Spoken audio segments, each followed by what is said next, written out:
Karen's scream didn't just break the morning silence.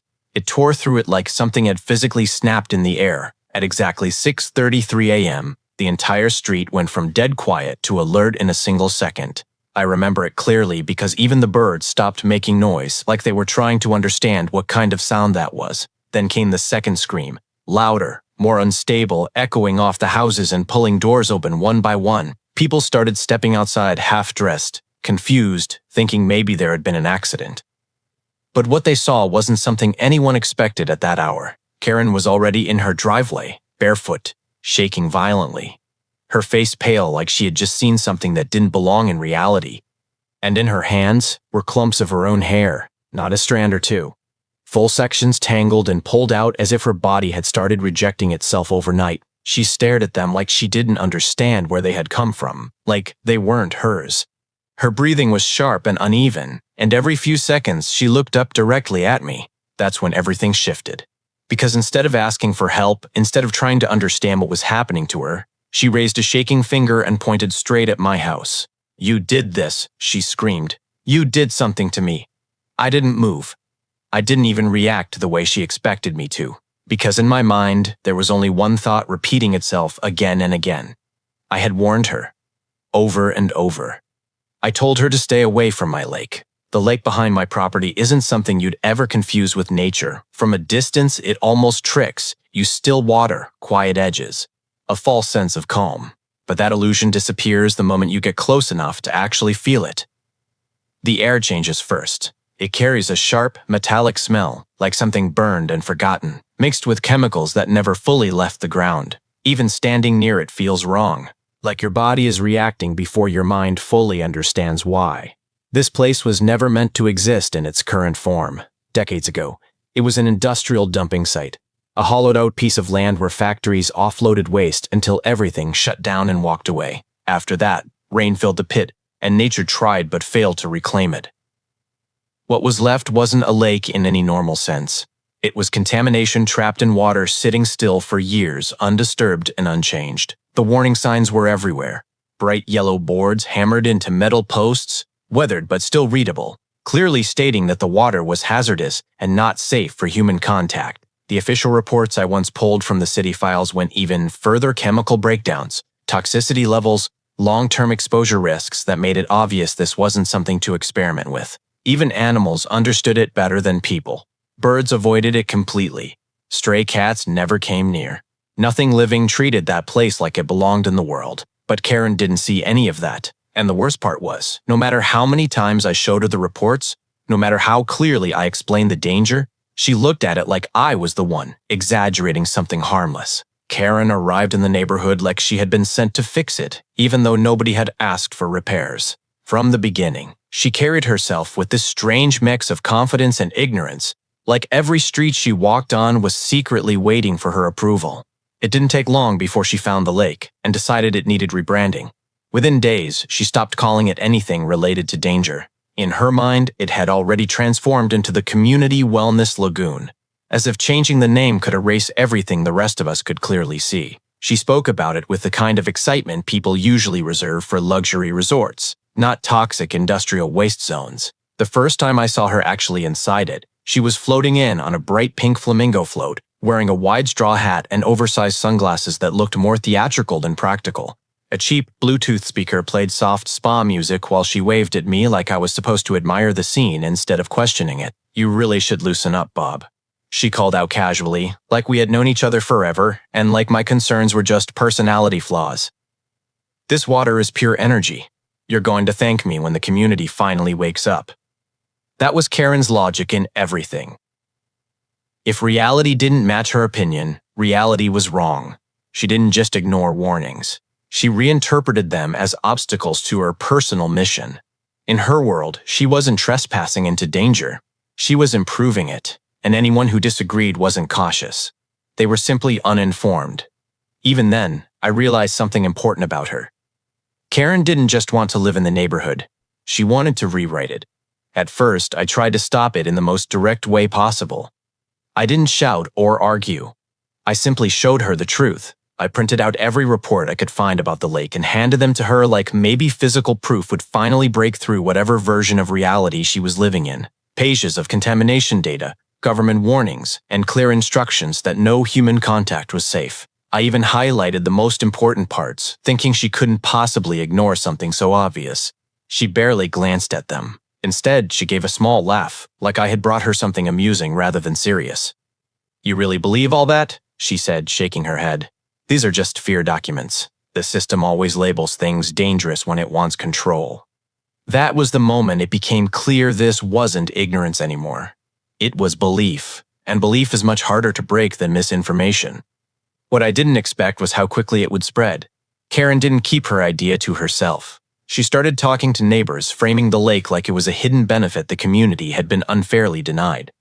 At first, people were skeptical, but she had a way of speaking with so much confidence that doubt started turning into curiosity. Then curiosity turned into participation. One by one, neighbors began showing up near the water. Lawn chairs appeared, coolers, towels.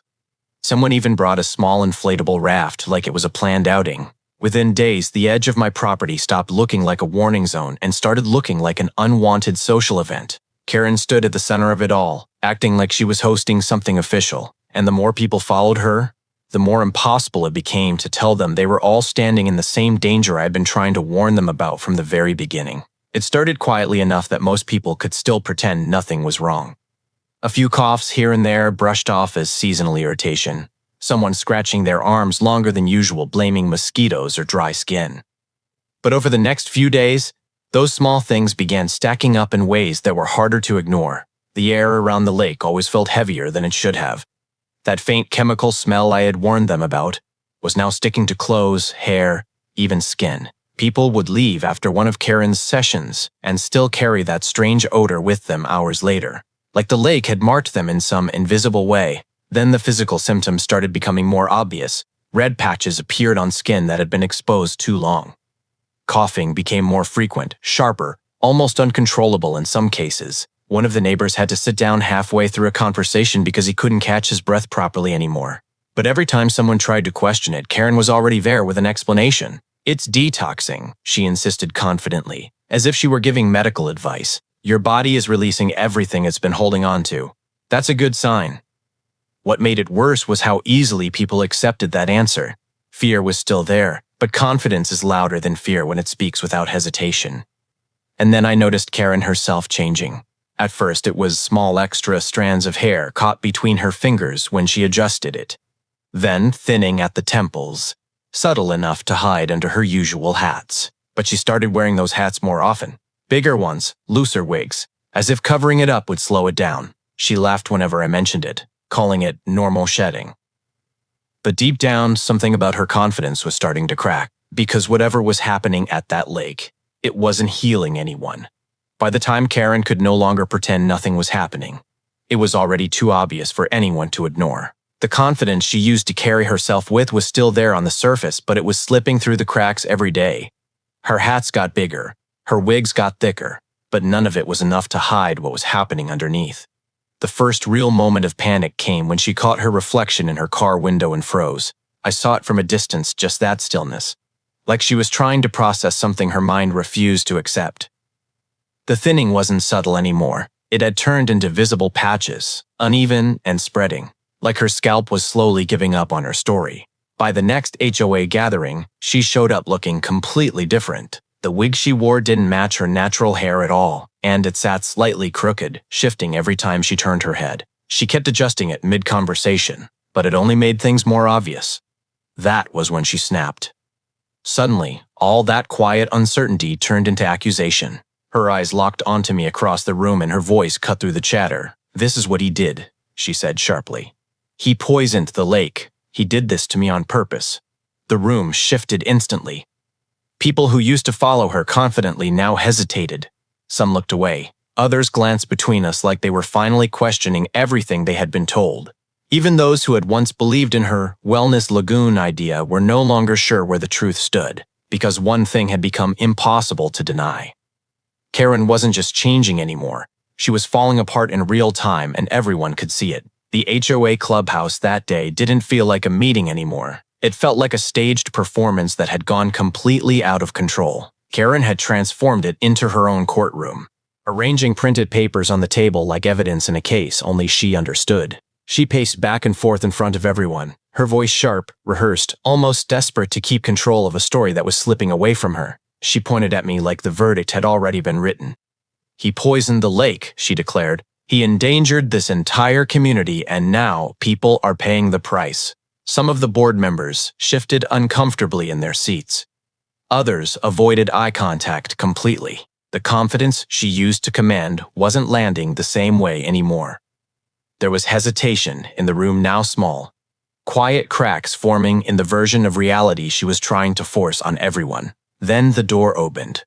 The state environmental inspector walked in holding a thick folder, calm and unreadable. He didn't react to Karen's dramatic setup. He didn't react to the tension in the room. He just looked around once, like he already knew exactly what he was walking into, and then he spoke. The lake wasn't newly contaminated. It wasn't secretly altered. It wasn't sabotaged. It had been classified hazardous for decades long before any of them ever set foot near it. Industrial waste, old dumping grounds, official warnings that had existed in government records for years. Nothing had changed. Except people had ignored it. The room went silent in a way that felt heavier than any argument. Karen tried to interrupt, tried to speak over the report, but her voice didn't carry the same force anymore. For the first time, she didn't control the story.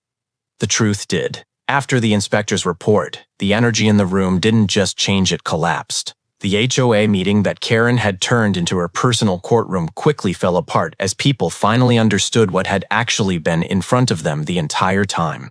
There was no hidden sabotage, no secret poisoning, no villain behind the curtain. Just warnings that had been ignored until consequences became impossible to deny.